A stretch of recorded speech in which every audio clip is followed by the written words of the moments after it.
অনেক বছর আগে সবুজে ঢাকা এক ছোট্ট গ্রাম ছিল। নাম ছিল শিউলিপুর। সেই গ্রামের মাঝখানে ছিল এক রাজবাড়ি। রাজা চন্দ্রকেতু আর রানী মৃণালিনী দুজনেই খুব সরল প্রকৃতি, প্রজাদের দুঃখে দুঃখী সুখে সুখী। তাদের একমাত্র রাজপুত্র রাজকুমার অরুণ।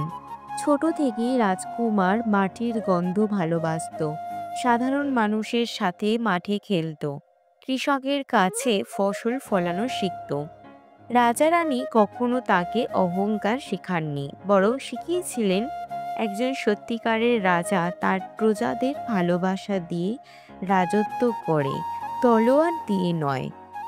একদিন দূরের এক রাজ্য আক্রমণ করার হুমকি দেয়। রাজা চন্দ্রকেতু অসুস্থ হয়ে পড়ে। রাজ্যের সেনাবাহিনীও খুব বড় নয়, সবাই ভয় পেয়ে যায়। কিন্তু রাজপুত্র অরুণ সিদ্ধান্ত নেয় সে নিজের গ্রামকে রক্ষা করবে যেভাবেই হোক।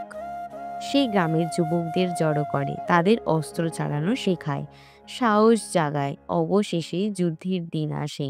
ছোট শিউলিপুরের সাধারণ মানুষ আর রাজপুত্র একসাথে বুক চিতিয়ে লড়াই করে।